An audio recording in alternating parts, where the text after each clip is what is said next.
Hello everyone, my name is Sraddha Uppili, and today I'm presenting my project on using a multi-omics approach to understand the role of proteases in swine dysentery.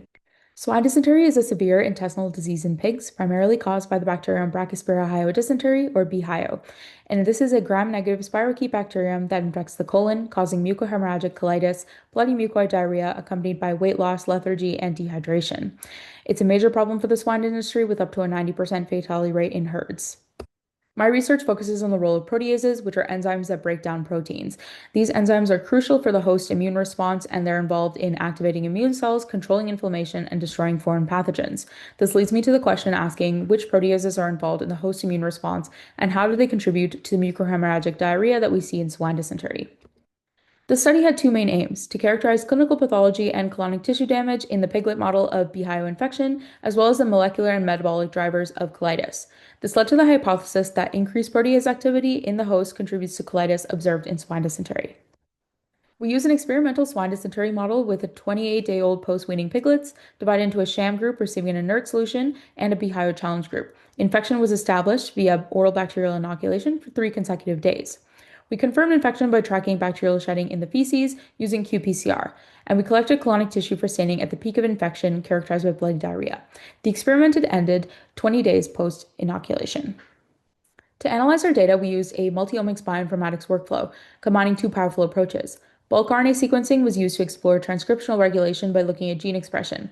We quantified genes and performed differential expression analysis to identify which genes were upregulated in infection versus in the controls.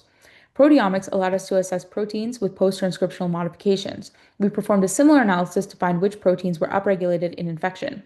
Our plots were made using log two-fold change values, which quantify the magnitude of change in expression, and minus log 10 p-values, which measure the statistical significance of these changes. Our qPCR data showed that all challenged pigs showed bacterial shedding by day 12, confirming infection. The macroscopic view of the colon, as well as the H&E staining performed, shows severe damage in the BHIO challenge colon compared to the control. This infected tissue shows signs of epithelial disruption, hemorrhage, and leukocyte infiltration. Looking at our RNA sequencing data for pro-inflammatory cytokines shows that IL-1s, which are key drivers of inflammation, were significantly upregulated, and cytokines such as IL-22 and IL-17A were also upregulated because they promote epithelial growth and mucin production, suggesting that the host is trying to repair the damage and fight the infection. Consistent with the physical tissue damage that we saw, we observed significant changes in proteins that maintain the intestinal barrier called claudins. Most claudin proteins, like claudin D1 and claudin 2, were downregulated, indicating a compromised barrier and a leaky gut. Claudin 4 was upregulated, but claudin 4 is involved in sealing the small intestine, whereas the infection only infects the large intestine and colon. Our RNA sequencing data also revealed a common trend in the upregulation of matrix metalloproteinases, or MMPs, which are enzymes that break down components of the extracellular matrix. Their upregulation seems to be a part of the host's attempt to fight the pathogen, but also causes collateral tissue damage.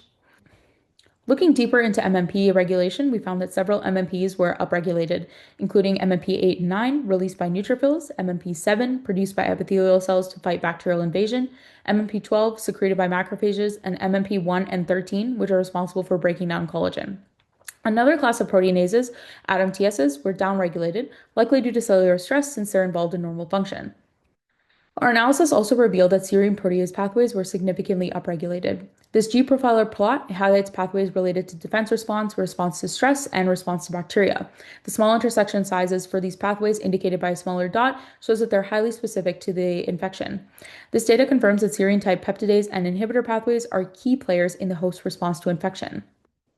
The increase in serine proteases caused us to look more deeply at protease inhibitors, specifically serine protease inhibitors, or SERPINs, and we found that they were also significantly upregulated, indicating that the host is attempting to control excessive protease activity by releasing these inhibitors.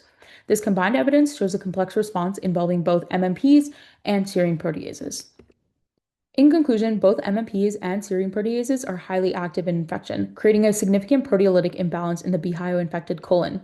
The body tries to restore this balance through the upregulation of protease inhibitors such as SERPINs, causing this tug-of-war effect. Collectively, these results show that proteases are a potential therapeutic target in swine dysentery. Protease inhibitors have already been used to treat inflammatory bowel disease and other colitic diseases in humans, so what's to say that swine dysentery can't be next? Thank you so much for listening to my presentation, and a thank you to the Kobo Lab for their continued support.